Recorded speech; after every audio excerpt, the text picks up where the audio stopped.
નમસ્કાર દર્શક મિત્રો, હું સેજલ વસાવા નિહારીશું આજના ટોપ 10 ન્યૂઝ. સુરત અલથાણ ટેનામેન્ટમાં ચોથા માળેથી પટકાતા 1 વર્ષના માસૂમ બાળકનું કરુણ મોત થયું. સુરતમાં 2 દિવસમાં બીજી દારૂની મહેફિલ ઝડપાઈ.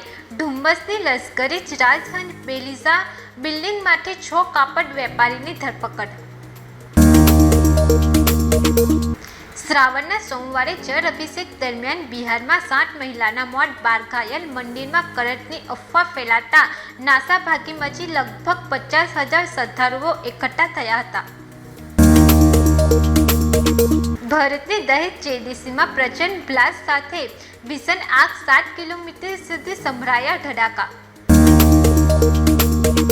ગુજરાતમાં આગામી 7 દિવસ સાર્વત્રિક વરસાદ, હવામાન વિભાગે અને અંબાલાલ પટેલની આગાહી. ભરૂચના જંબુસરમાં રસ્તાના અભાવે દર્દીને ભારે હાલાકી. રસ્તાના અભાવે દર્દીને ખાટલા પર લઈ જવાની ફરજ પડી.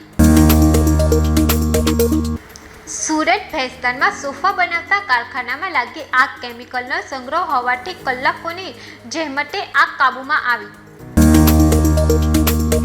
છોટા ઉદેપુરમાં કાકી ભત્રીજાનો પ્રેમ સંબંધનો કરુણ અંજામ.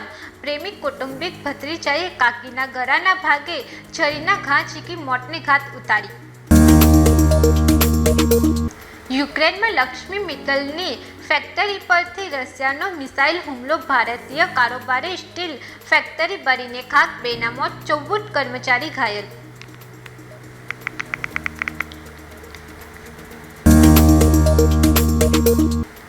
આનંદના ઉમેદા નજીક કામધેનુ રિસોર્ટમાં કરુણ ઘટના. જોડિયા ભાઈઓ સ્વિમિંગ પુલમાં ડૂબી જતા મોતને ભેટ્યા. આ સાથે ટોપ 10 સમાપ્ત થાય છે. નવા સમાચાર સાથે ફરી મળીશું. ત્યાં સુધી જોતા રહો સત્ય ટીવી ન્યૂઝ. નમસ્કાર.